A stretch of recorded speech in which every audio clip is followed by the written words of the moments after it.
Senate Finance Committee will come to order.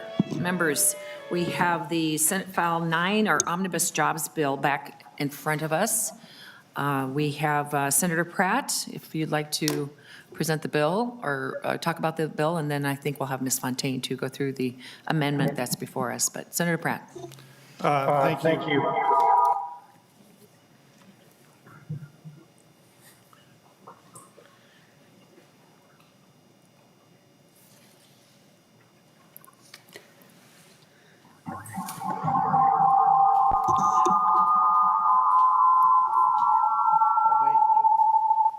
Okay. No problem. The aliens. Sounds like a horror movie. Senator All right, I Pratt. think we got it, Madam Chair.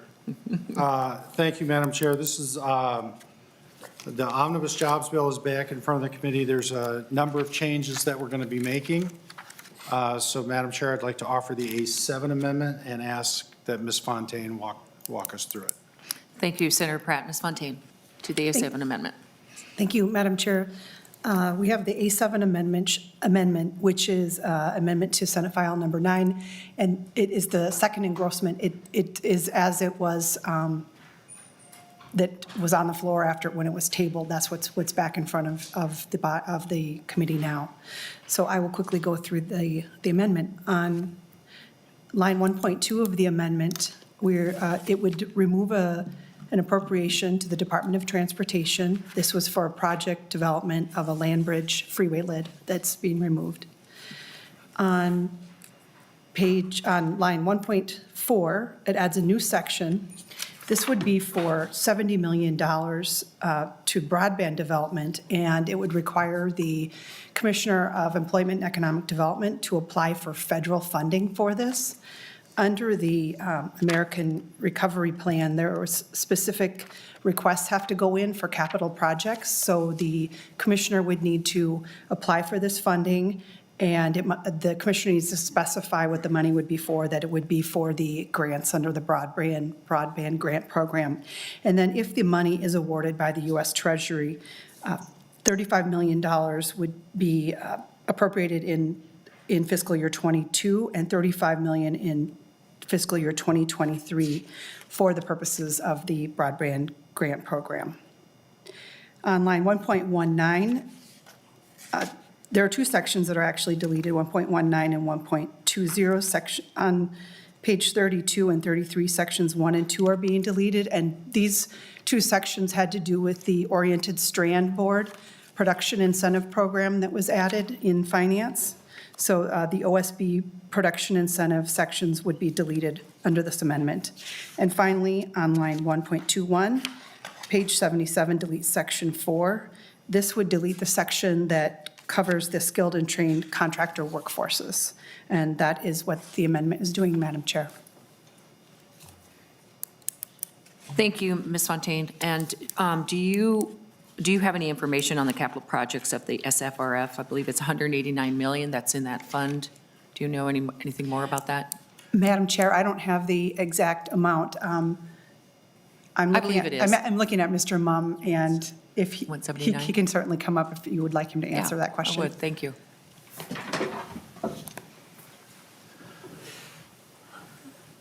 Madam Chair, members, the allocation under the American Rescue Plan Act for Minnesota was $179 million. Okay, thank you. And members, the reason we are doing that into the jobs bill is we're not certain at this point if there's going to be a bonding bill. So we are securing that broadband funding in the jobs bill. Senator Marty.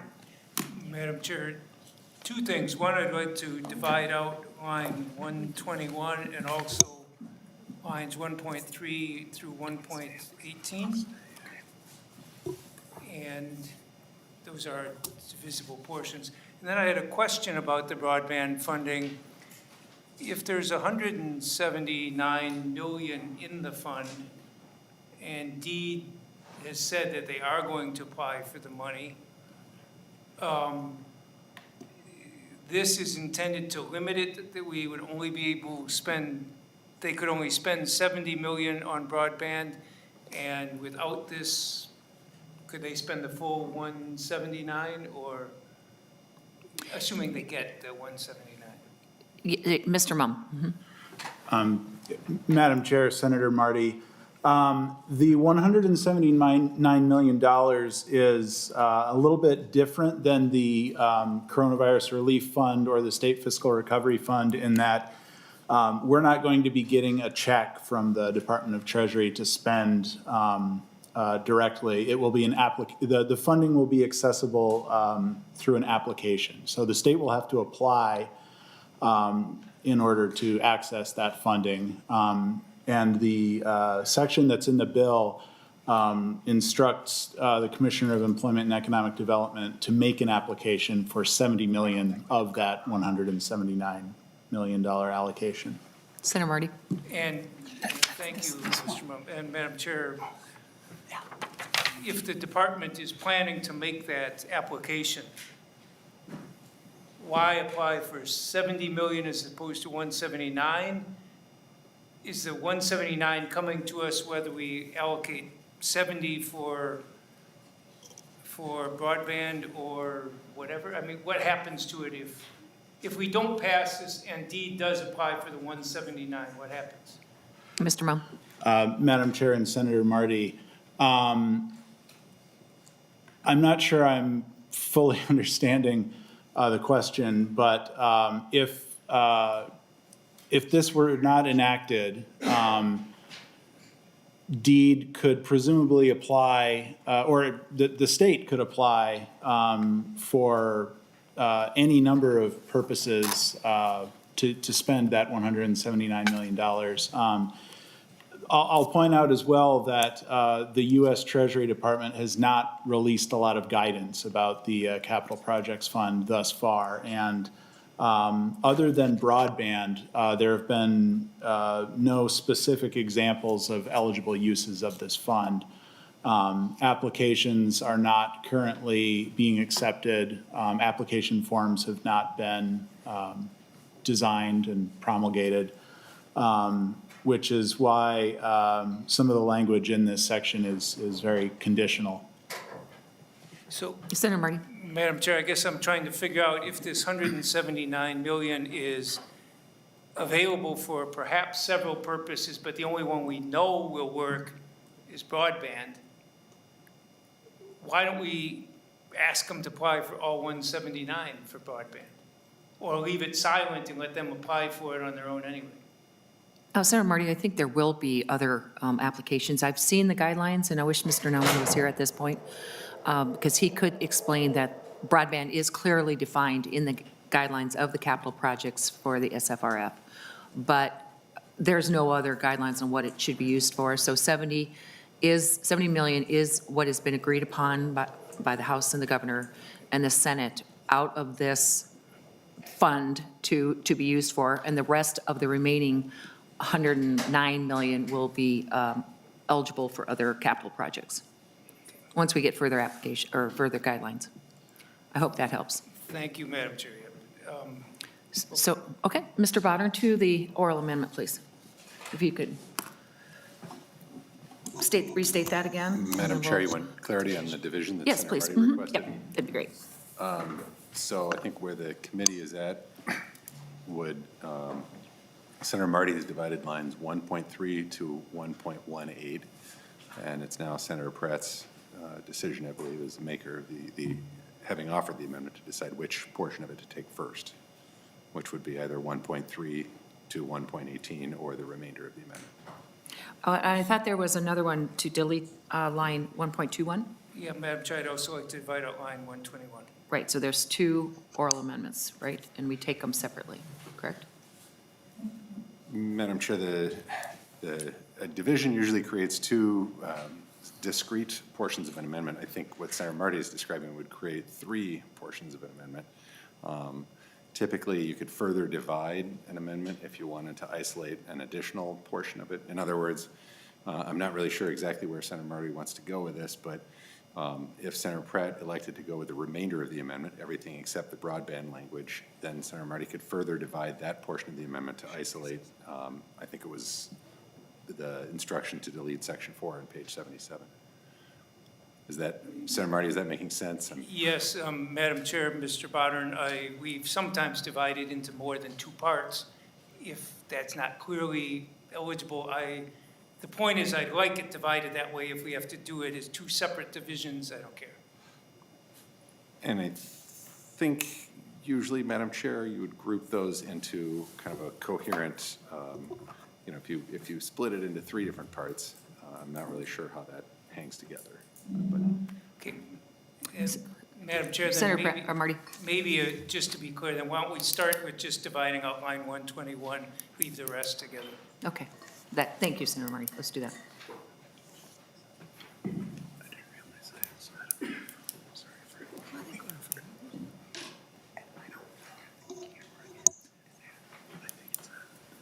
So Senator Marty, the motion in front of us is, on the A7 amendment, is to delete line 1.21. Is that correct? Madam Chair, technically, it's two separate amendments, and Senator Pratt gets to choose which one he wants to deal with first. He's got, he Madam knows he Chair. has an amendment that looks like 1.2 through 1.20 and 1.22 following. In other words, it's two separate amendments he has. Okay, you know, members, Senate Finance Committee is in recess. Let's go back over there.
One more time on your amendment, please. Sure.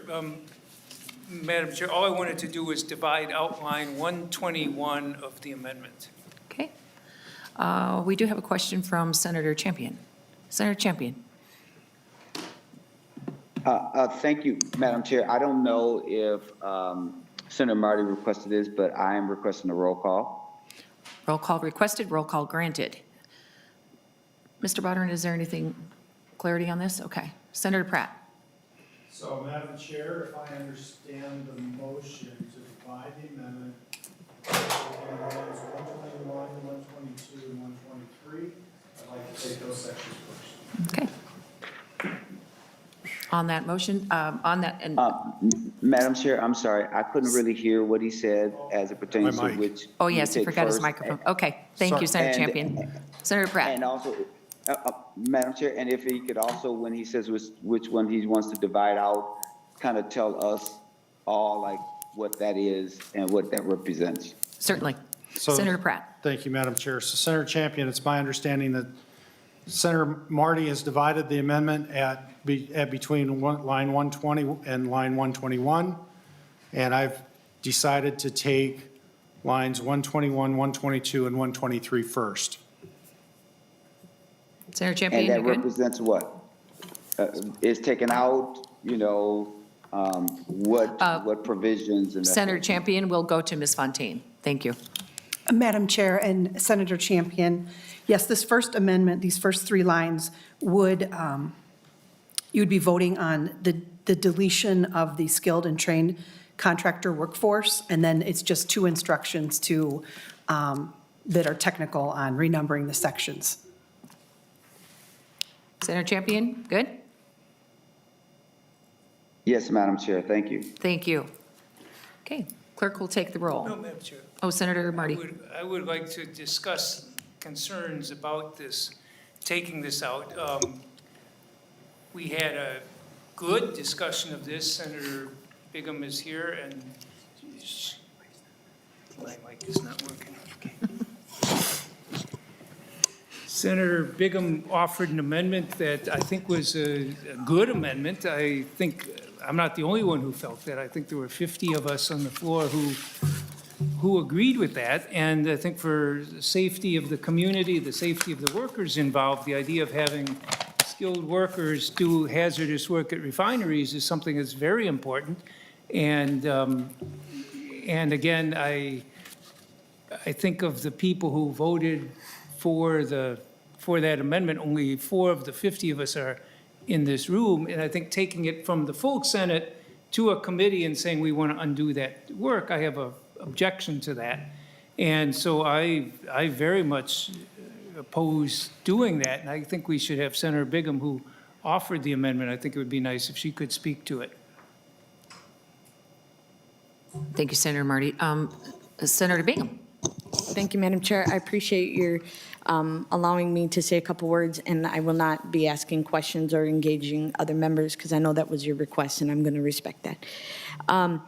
Yeah, I would agree with Senator Marty that 50 senators agreed that that provision written by Senator Rarick, I said very well, by the way, better than my original bill that I had filed in February. And to have a handful of senators now voting to remove that is insulting. And for the edification of the committee, this afternoon, 200 Teamster members at the Marathon Refinery rejected the company's last best offer after 5 months of being locked out over workplace safety. So again, this is even more insulting that we're doing this tonight when that happened. And this really is a common sense proposal for keeping workers safe and the community safe. As I said before on the floor, this started 2 years ago because of safety concerns. The meeting was between myself, management, and members of the trade unions. And concerns were raised, and the company appreciated the concerns being raised, and nothing was done on it. And again, Fast forward to the end of that year when their collective bargaining agreement was up, this was the main issue, and it continues to be that issue until today. So I don't know what the intent of Senator Rarick is, if he's going to offer anything after this. You know, he graciously called me tonight to talk about a study. Well, we've been dealing with this for 2 years. We don't need a study to know that it is about worker safety and our community safety. I also would like to point out that St. Paul Park is in a mutual aid agreement for first responders and firefighters with Cottage Grove in Newport. And these are paid on-call volunteers that would be risking their lives going in right now because there is not full-time fire department in there. And that's my brother who's captain and many other people. So if somebody has questions for me, I can answer them, but I'm not going to engage any other members and ask why. Thank you, Chair Rosen. Thank you, Senator Bingham. Senator Kent. Thank you, Madam Chair. I want to cover a few things here. First of all, I think Senator Marty made a really important point today on the floor. This is the Finance Committee. It's understandable that as this final negotiations and we're figuring out our budget is coming together, if we want to bring things back here into the Finance Committee that are finance and budget focused so that we can potentially move them into other bills, that is one thing. But this is pure policy language. There is not a finance component, and the Minnesota Senate overwhelmingly supported this provision on the floor. 75% of our members voted in favor of this. I am keenly aware that whenever 2 of our members vote with members of the majority, people love to call that big bipartisan support. This is big bipartisan support, and I think we need to respect that. And I have just a process problem with that. Then when you get to the substance of it, and Senator Bingham has outlined it well, after we talked about this a little on the floor the other day, I went and actually did a few calculations. This refinery is less than a mile from Newport Elementary School. It is about a mile from another elementary school, Nuevas Fronteras Spanish Immersion. It is about a mile from Oatman Middle School.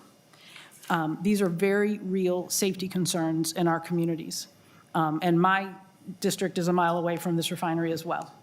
It is on the Mississippi River. There is a great risk. And to delete this safety language is unwise from a public safety standpoint and from the perspective of the workers who are tasked with protecting all of us. And I will also add that after it became clear that this was going to be happening on the floor, the Minnesota Building and Construction Trades Council issued a statement on the Safe and Skilled Workforce Act saying that on behalf of more than 70,000 union construction professionals, they support passage of the full Skilled and Safe Workforce Bill during this special session. A proposal to settle for a study will tell us what we already know, that oil refineries are the highest hazard facilities in the state and need to be staffed with the most highly trained workforce possible. And we need the legislature to protect oil refinery workers and surrounding communities and take action now. And Senator Bingham raised a question, and I would just ask Senator Rarick directly, if I may, or you, Madam Chair, or Senator Pratt, are there plans to move this into another bill, as we have discussed with some of these other provisions? Are there plans to come up with alternate language that will address this challenge, this urgent challenge, during this special session? Thank you, Senator Kent. And I think I'll let Senator Rarick. Thank you, Madam Chair. And as far as this session is concerned, there is not plans to bring this language somewhere else. I want to state, it's been stated a number of times that this is my language. That is not correct. This language was given to me by one of the advocates on Tuesday night. And I stated on the Senate floor that I believed we needed to vet this more. It needed more time. I believed at that time that it was drafted better. And so then when the vote came up and as we talked about it, and people wanted to support safety, we decided to accept the amendment. But as I then dug into the amendment further, I have noticed some problems because this was not drafted by our nonpartisan staff. It was drafted by someone outside of here.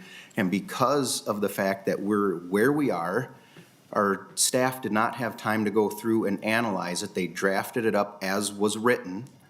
And I have noticed some problems with this, especially Part E of Subdivision 1. That is the part where we talk about phasing this in. That is in the definitions section. It doesn't belong there. And so that's something that would have been caught if we went through the committee process. And that's why I've been advocating all along that I've made a commitment that we will continue to work on this. I have been engaging all sides. And then the other thing that I discovered, that this has an effective date of October 15th of 2022. We do not have to take this now and this year.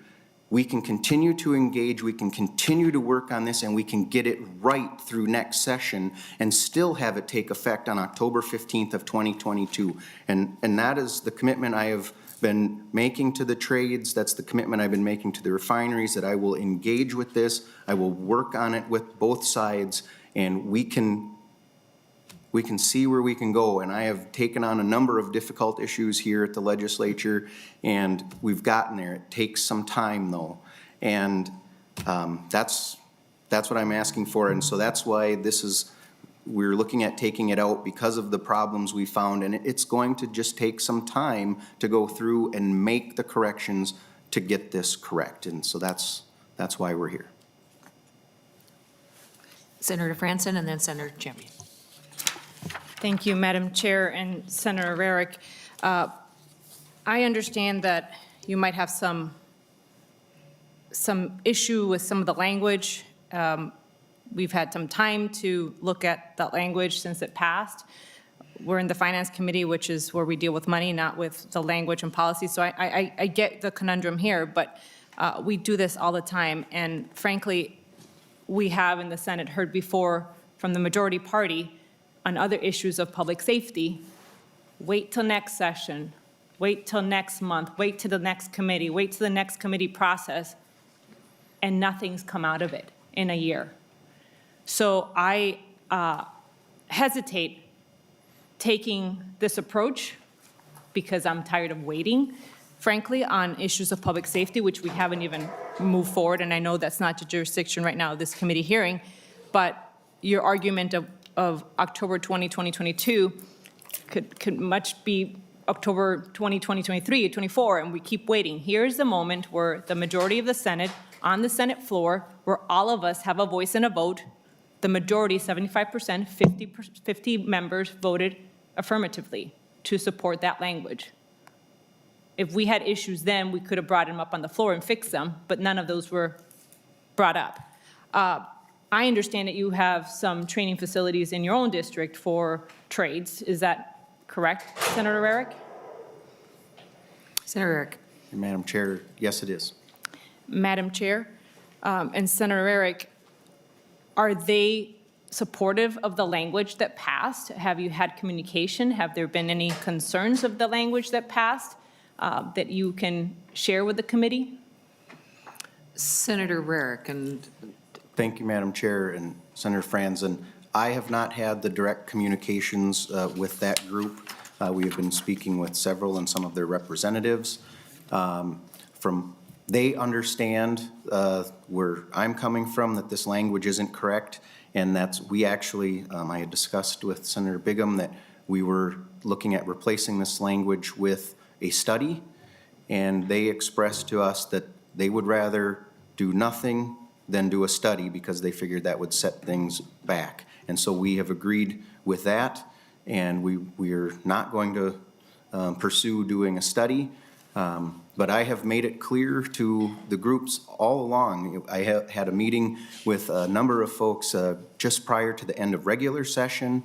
I have had meetings throughout since then, and I have stated over and over that I was committed to working on this. And in those meetings, I was told that that was okay, they understood, And then outside of those meetings, we continue to push this forward. So the communications with myself have stated that they are good with moving forward, with continuing to work on it, engaging the process, and getting the language right.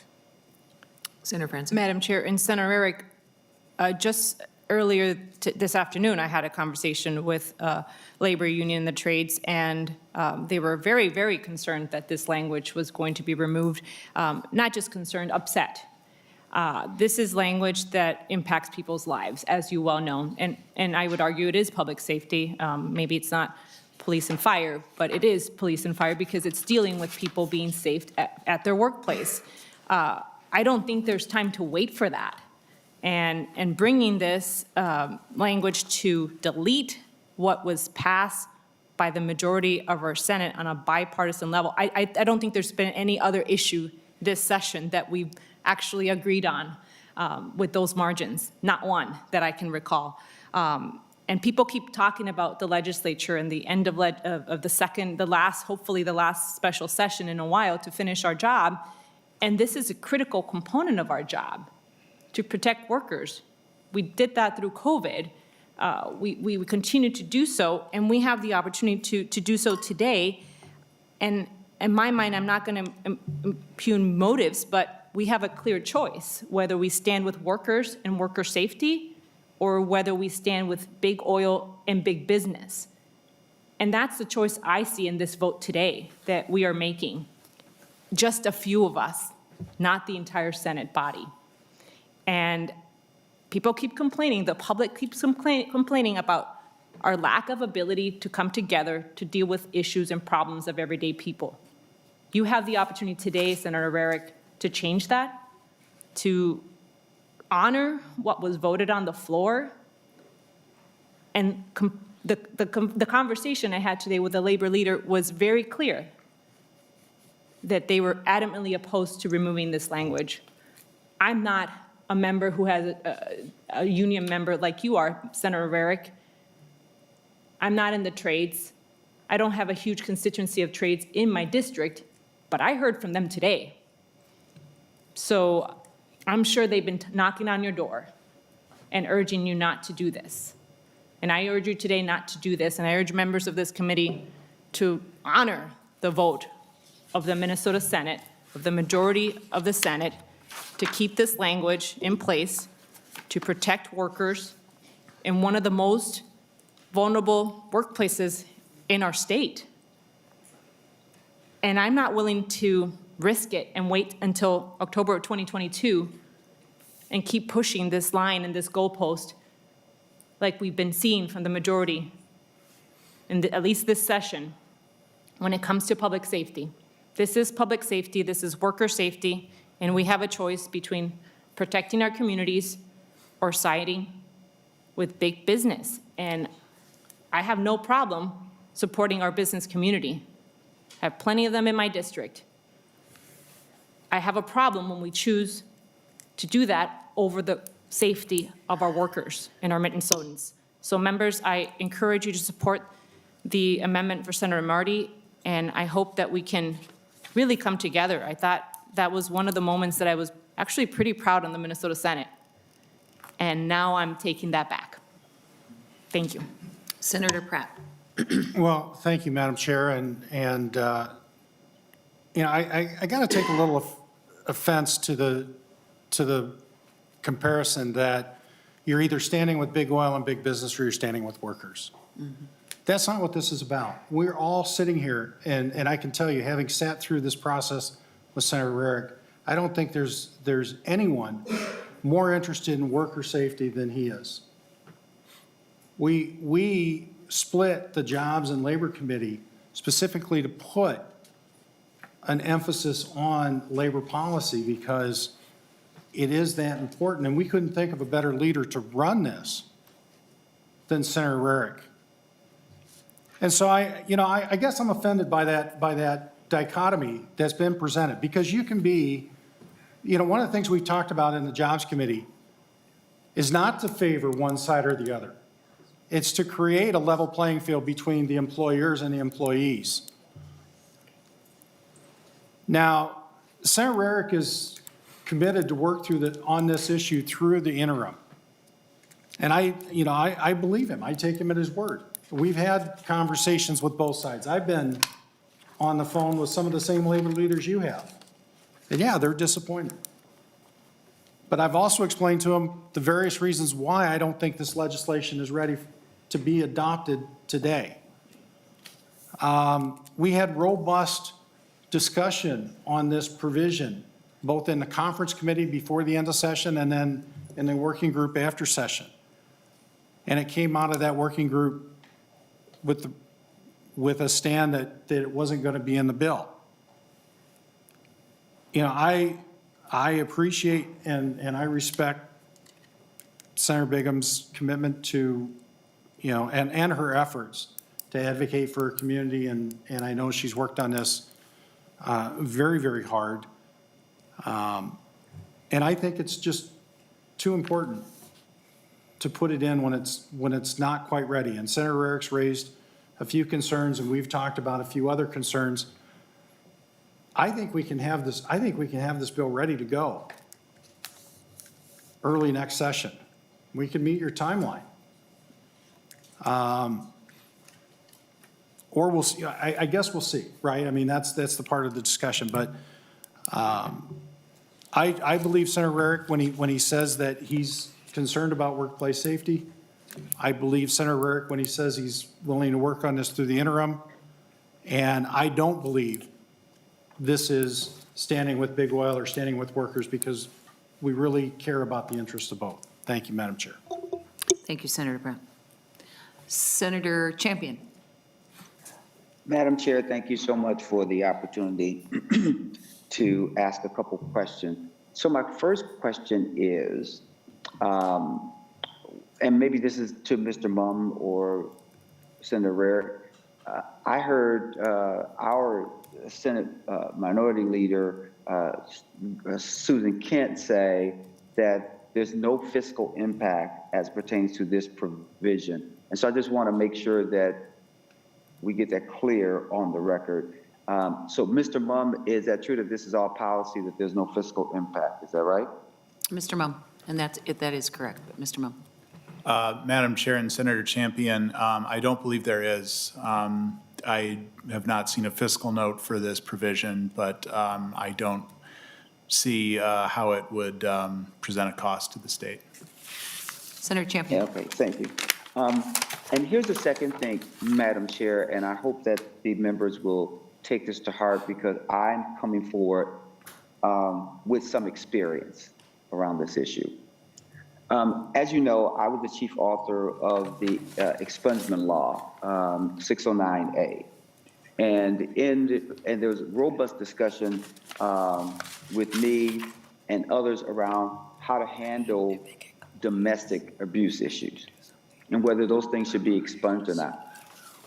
And the advocates and others were concerned or wanted to make sure that they had enough time to deal with the language that we put in the bill. And what they did is they said, yes, put that language in the bill as a placeholder, because it's not going to go into effect until later, which would have given them all summer long, as well as the session, in order to make any changes. But in the event they didn't make a change and that they didn't do anything, that the language that we have adopted would go forward and be implemented. Madam Chair and members, that's exactly what we have here.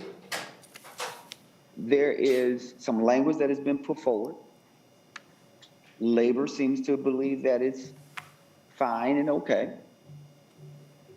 A letter, I think, was also read by Senator Kent related to what labor's belief and thoughts and impact, or at least their thoughts are about removing this language and what we could do, which we can leave it there as a placeholder. And it doesn't stop Senator Rarick from engaging additional folks. It doesn't even stop them from having some roundtables throughout the summer or even in next session. But what it does, it says, We're committed to this because it is clearly on our radar, and this is what we're going to do, but we still have the time in order to do and make something different, or do something different. So, Madam Chair and members, I hope that we are not persuaded by just taking this language out after, on the floor, all of us, in a bipartisan way, embraced this language, agreed with it, and now, I don't mean any disrespect, but it comes across like now in the cloak of darkness, we are sending it back in order to strip the language out. I just think that it needs to be done on the floor. I don't think there's nothing else that we should do. And lastly, I'll say, Senator Rarick, we don't necessarily have to deal with this bill today. In fact, if you wanted more time this week in order to get with some of the labor folks and get with others and see if there's any other way by which to tweak the language before it's passed during special session, we could do that, and you could do that, and you could honor what we did on the floor. But we can keep that language there, and we've done it before, and if you want to go back and do the research, it's Minnesota Statute 609A. It clearly has the language there where it says this language will not go into effect until X date because we're giving folks an opportunity by which to react differently to it if they want to do something different. So with that being said, Madam Chair, and I want to thank you for just being patient with me.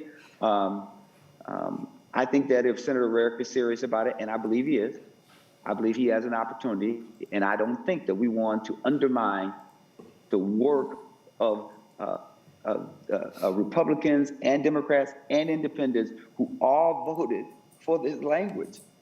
We all put up a green vote, 50 of us, which is unheard of.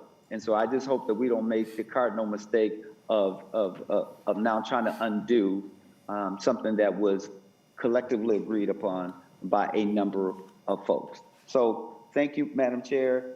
Senator Rarick, I hope that you would join us in opposing this change.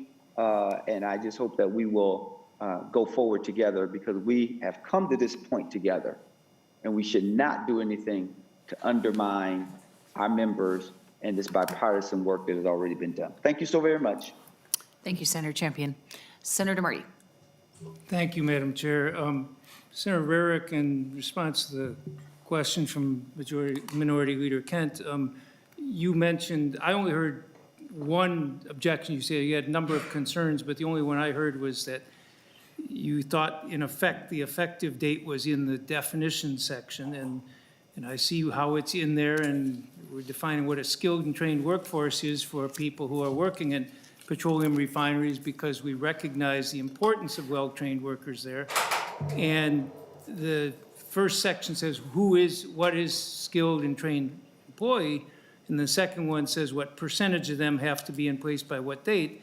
And the reason I don't care if you want to have that as a separate place, if you want to move it around, but the reason that seems to be important and not say, well, it doesn't even take effect till next October, is that Senator Bigham just mentioned that some of the workers may be locked out and have a feeling in a couple of months they're not employed there, and all of a sudden next year we come in, oh, we'll pass it then, and then they say, well, we can't possibly get 65% of our workforce trained in just 3, 4, 5 months, especially if they let all folks go now. And so I guess that's why I'm saying we ought to just take it as is. If you want to move that to a separate part, the deadlines by which they have to have the skilled workers in place, but if we don't act on this now, I can guarantee you that what's going to happen next year is we're going to be told, well, we can't possibly accomplish that date. It just doesn't work, and so we have to put it off. And to me, when you've got the workers, the skilled workers in place, letting them go and then next year saying, well, we don't have enough of them is kind of like the old thing about the kid who kills the parents and then begs for mercy because he's an orphan. I mean, you're kind of cutting yourself off from the ability to do it. So I think it's important to keep this thing in here now. And again, to what Senator Champion was saying, this was something that passed by a majority of both of the caucuses. And overwhelming vote for it, and to take up a policy provision then and pull it out in finance after the floor debate, I think is just wrong. So I guess I would ask Senator Pratt to withdraw this portion of the amendment. And Senator Rosen, you've been, at times you've been very strict, other times less strict about having policy discussions in here. But this is a unique one because this is the first time I know where the Senate floor has voted on a policy provision, purely policy, and we bring it to finance and undo the work. So I guess I would urge Senator Pratt to withdraw this amendment and keep it in the bill and respect the work that the Senate did on a bipartisan, truly, it wasn't like there were one or two of your caucus members. It was, I think, 17 of your caucus and the independent caucus and our caucus. Overwhelmingly, it was 3/4 of the Senate. So I urge you to withdraw this, and if you want to take it off on the floor, try and do it there. Because then you have to persuade the people. Then you have to persuade the people who already looked at it. Here, it's 6 of those 17 people who are deciding to overdo the will of the 50 others. Senator Marty, if I could respond before Senator Pratt. I do believe that because we are in special session, there are special exemptions, and this is one of them. I guess I look at the 50 votes on the floor as a willingness to move this forward, but we need to get it right. Senator Rarick is a man of his honor, and actually my father, Senator Rarick, was a asbestos worker and worked on oil refineries in Cheyenne. And that's what he did. He built those. So I understand this issue very well. But if the language is not right, we should bring it in. That's our responsibility, is to get this correct. And the October 1st of 2022 does not make sense. I mean, the department knows this issue's here. The department should have a heads up that they should be working on this. There's no reason why we can't move the implementation date up next session to end of June, July 1st, which would be better if the language is correct. And I have full faith on Senator Rarick's opinion of this and what we need to do moving forward. But it is an issue that we want to get right because I think there is collateral damage if it's wrong. Senator Marty. Madam Chair, I understand there's problems if you get something wrong on it. I guess I'll ask Senator Rarick again, what else was wrong with it other than that the effective date was what you're calling the effective date was in the definition section. And again, I think there's reason it was put in here because it's under the definition of skilled and trained workforce, and all it's saying is what timeline you have to have, what percentage of that skilled and trained workers in place. Were there other things in the thing that are wrong, other things that are troubling you in it? Senator.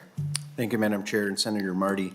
Well, I agree that it was probably meant that that was supposed to be under D, the skilled and trained workforce, but they labeled it E as in a new definition. And that's what part of what I was talking about, why it was drafted incorrectly. Because E would lead you to believe it's a new definition, which it is not. And we could have caught that in committee.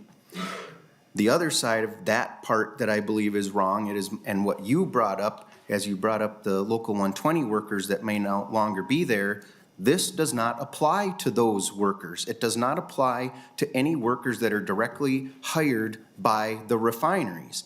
This whole bill refers only to employees of contractors that are hired. And I don't believe in my discussions along the way that that was actually the intent.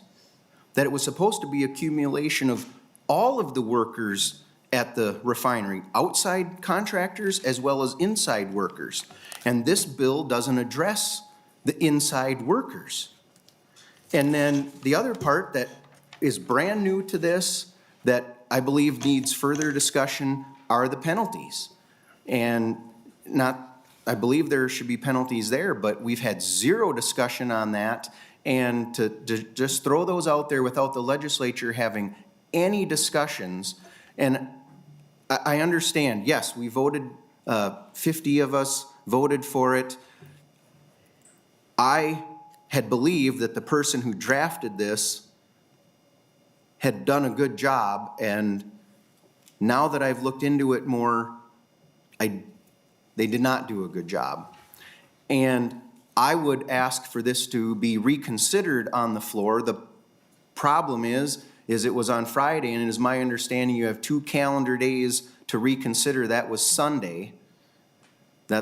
So that's why we did not bring up a reconsider vote, was how it was explained to me. So if I'm wrong on that, I would like to be corrected, but that was the understanding I had. Madam Chair. Senator Bingham and then Senator Marty.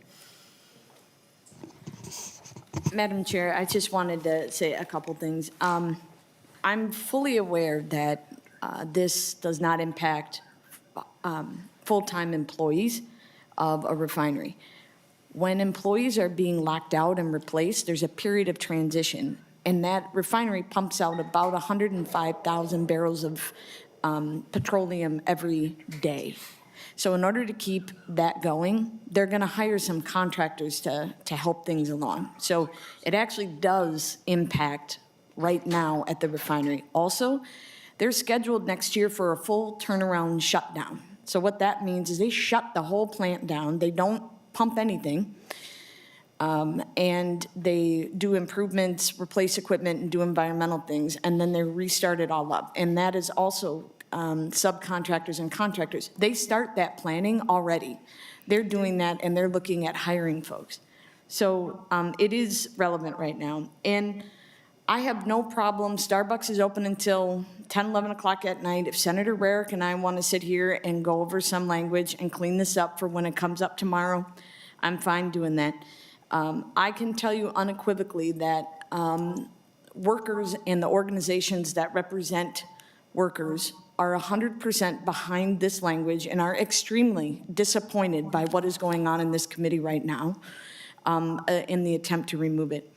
The other thing I will say is that, you know, I understand that there may be collateral damage if this language isn't, if this language is wrong, but there'll be catastrophic damage in my district if an unskilled worker does something wrong. Senator Marty. Thank you, Madam Chair. And the point that Senator Bingham made relates to one of the ones I was going to say in response, Senator Rarick, and that is that this does deal with the contract employees, but they let go the folks who are on striking now, the skilled workers, and they start contracting with people who don't have the skills. And next year we come in and they're going to say, well, we can't possibly find, we don't have the workers around. And to me, this is I don't know who the deadlines of this, but I'm assuming that this is what people feel is appropriate, that they can manage. Because as they do this, they're going to have enough people on board who are working, who have the training, that they can meet this deadline. And as for whether it should be a separate section, I mean, I'm not an attorney, but I can change the E to number 4 and change the 1, 2, and 3 to ABC and get the language fixed there so it's part of paragraph D. That's a very simple change.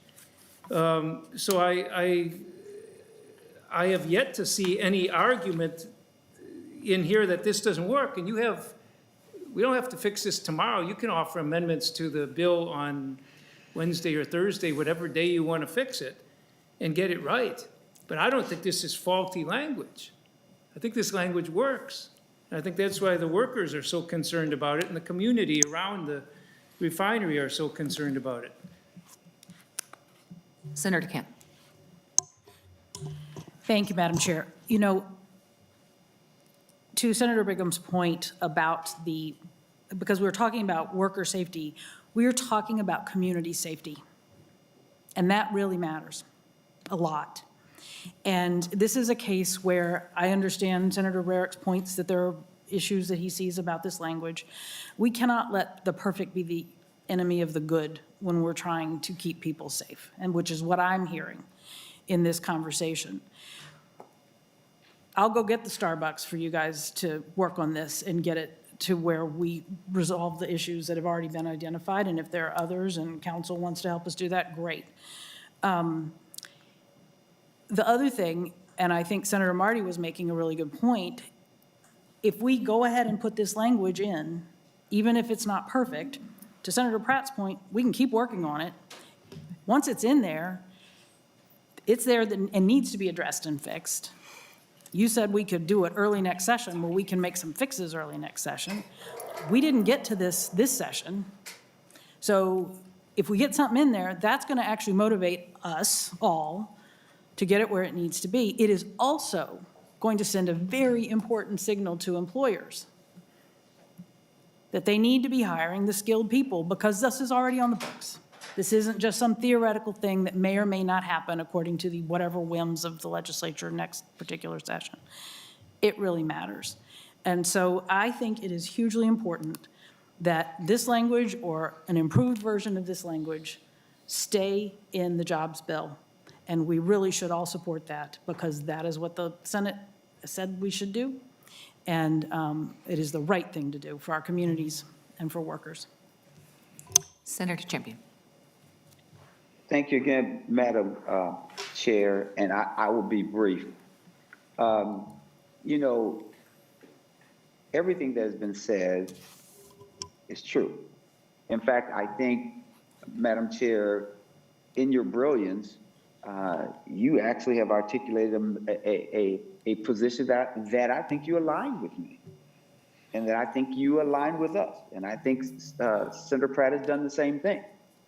One is, this language needs to stay, and it will motivate us, right, in order to do what we need to. But you know what I think is the biggest thing? There's two things that I think are really big here. And this message actually came to me from my legislative assistant, Shamika Bolden. And it's not on this bill, but it was something that we were talking about as a principle. And she said to me, she said, what message does that action send? And it stopped me because I was thinking, I was like, okay. She said, but what message does that action send? And I'm asking you all the same question. What message will it send to our workers around safety, employer, labor, and others if we now take this language out? And the reason why I said, Madam Chair, that you had said a couple of things that really line more up with what I'm thinking is because there's time.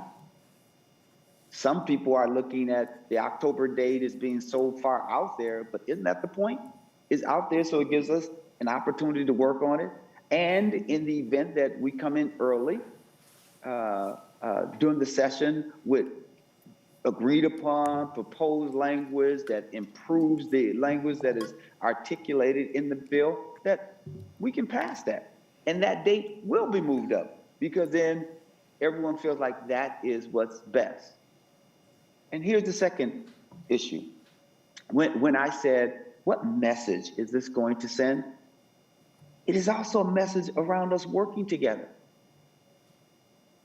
And when I say us working together, that is huge. Senator Marty, said the two caucuses, and then I think he corrected himself, but I want to make sure I underscore what he said. The GOP, the minority caucus, but also the independent caucus. It was just two. It was all of us working together. And I remember Senator Benson making a point of that before when she said, in her wonderful brilliance, she says, no, it's all three. We all agreed, right? There was something that is special about when we can agree and put something on the table that we can all gravitate to. And with no disrespect, because I love and I care about everyone that's at the table, but I care about employers, I care about labor and workers. I care about our communities to make sure that they're safe. I care about how do we work together as a legislature on behalf of the people. And I think it's so important for us not to miss the point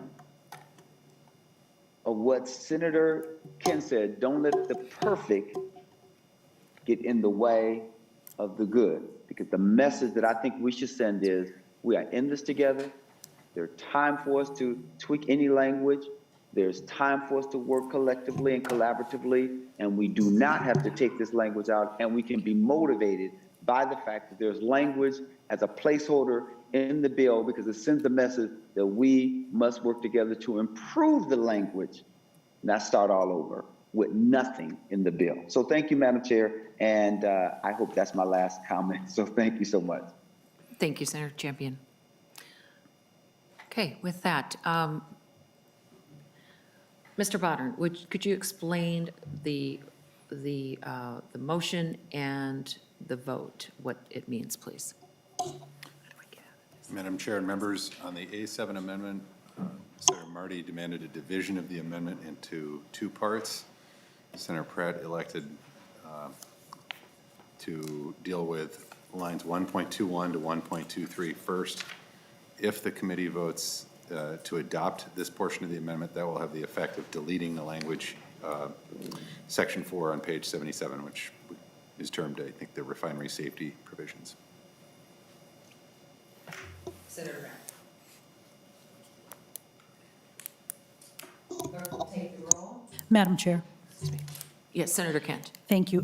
Pursuant to Rule 12.10, I request that the record of the roll call be entered into the Senate Journal. On that motion, that's, yeah. Okay, clerk will take the roll. Senator Pratt, Yes. Senator Rosen, Yes. Senator Benson, Yes. Senator Champion, No.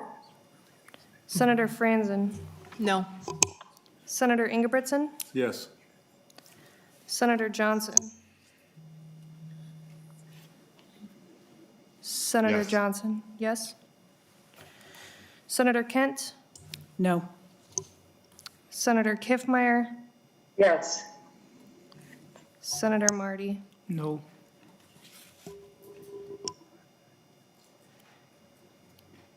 Six ayes and 3 nays.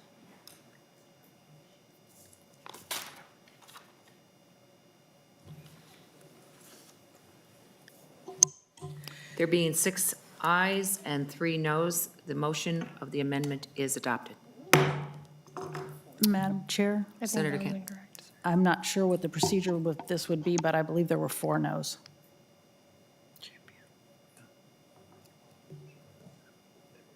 There was 4. There being 6 ayes and 4 noes, the motion of the amendment is adopted. Thank you. Okay, and Madam Chair, Senator Benson. do we have the remainder Yes. of the And division? Mr. Bonner, would you please? Madam Chair, as Senator Benson suggested, the remainder of the amendment is now before the committee. That would be lines 1.1 through 1.2, 1.20.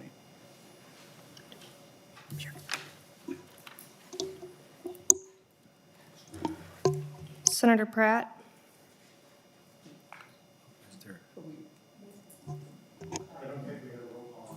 Yep, Madam Chair, I guess I'm wondering, this is on the entire rest of the amendment? Yes. I think I would like to divide out the broadband, just because I'd like a little more discussion of that.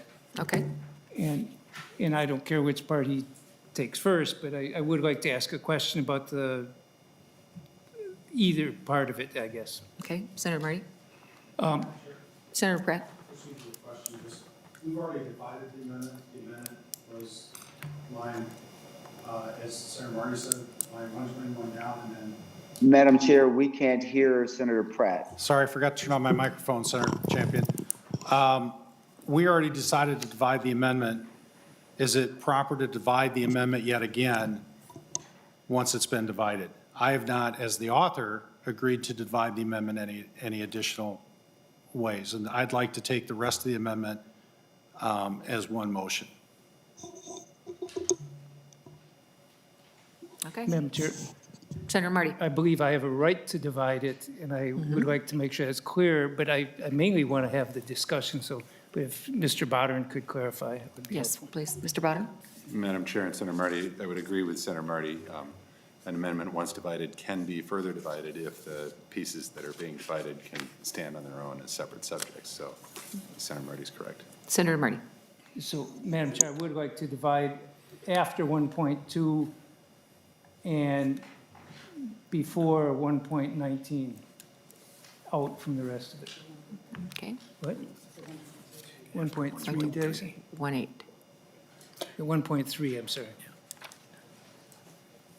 The broadband provision in effect. Okay. Discussion on that oral amendment. And Senator Marty? Which, are we dealing with the broadband? Or? Right, on your broadband motion.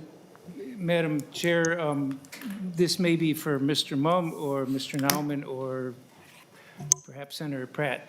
This says of that 179 million, which presumably the administration is going to apply for all 179 million, because my understanding that's an allocation to Minnesota. So if they're applying for all of it, and there are a number of purposes it can be used for, we're not clear exactly what they are, does this mean that, I know this means that 70 million would go to broadband. My question is that capped at 70 million? Is it 70 million and no more? Or is that 70 million, but the rest of it could go for that or could go for other things? Mr. Nauman. Madam Chair, Senator Marty, broadband is clearly specified in the federal ARPA law under the capital projects section as an allowable use. This bill, in my judgment, would specify that the Commissioner of Deed should, as part of the state's submission to U.S. Treasury, include a request for 70 million to be used for broadband. That doesn't mean that the state could not request more, and the state's total allocation is about $178, $179 million. So it could be higher. What is requested here is $70 million, and what is appropriated here, if the state receives favorable treatment under that request, would be a $70 million appropriation. Senator so- Marty? So, Madam Chair, Mr. Nauman, so this is, if this passes and becomes law, and if the request or the application is successful, at least 70 million will go to broadband and the remainder of it be determined elsewhere. But this is in effect to guarantee 70 million. It's not to cap it at 70 million. Madam Chair and Senator Marty, I'm not sure I can answer that specifically. It's certainly, there could be a policy either by legislation or through the LAC process to generate more money. I'm not, in terms of this legislation, the legislation or this proposal does cap the broadband amount at 70 million. But I'm not sure I want to go so far as to say it functions as a total cap on broadband, given that it's an allowable use of that particular fund.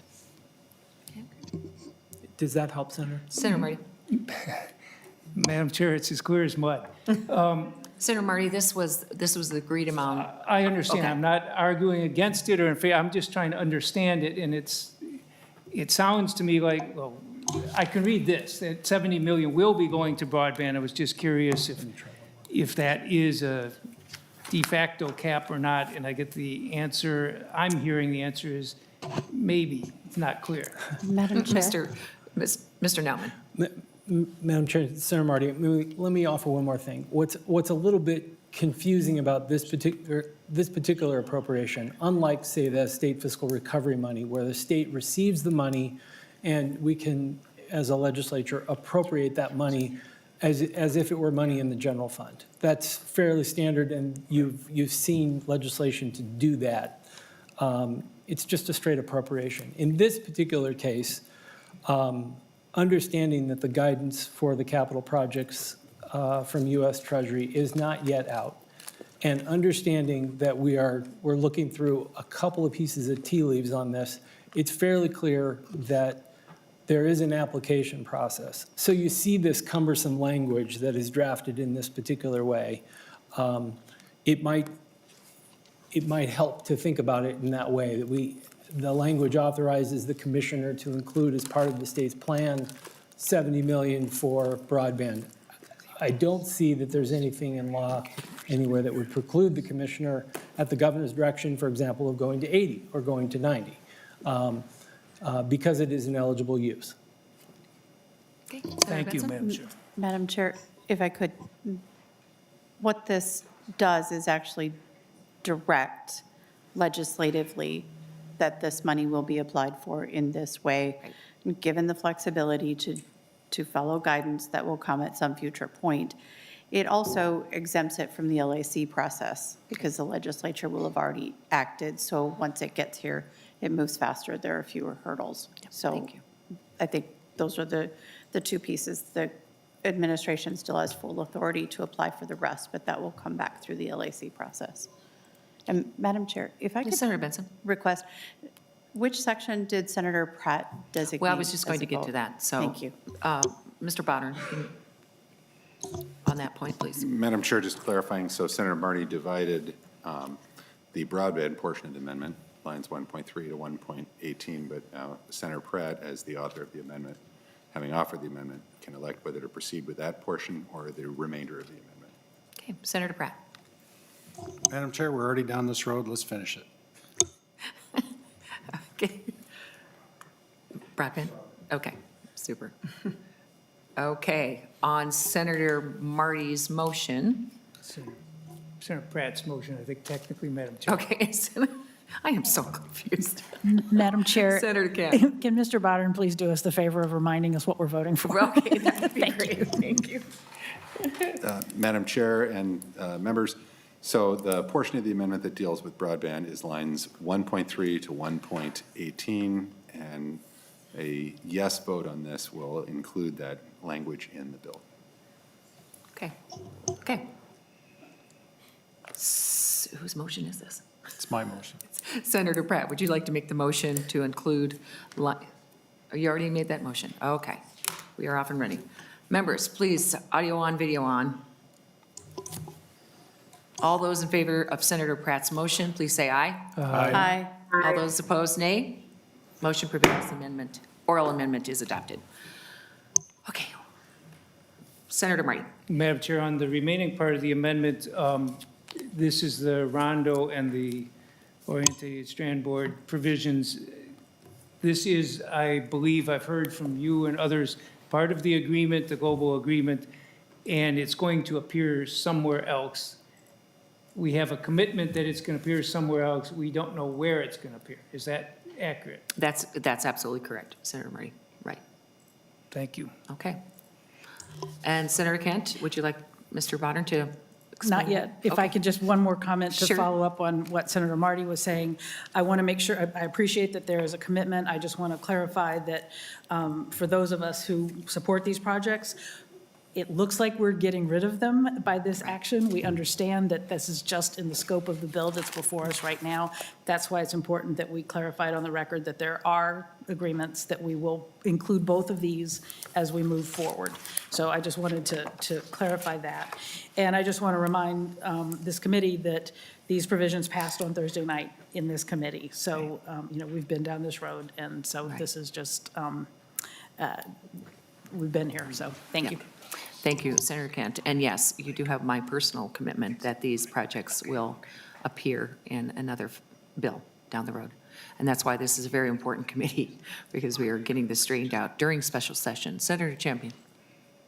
Madam Chair, thank you for that clarification, because I've been getting tons of calls about this, and folks are, nervous and anxious and, really concerned. So thank you for that clarification, and having your commitment that they're going to end up someplace is really helpful.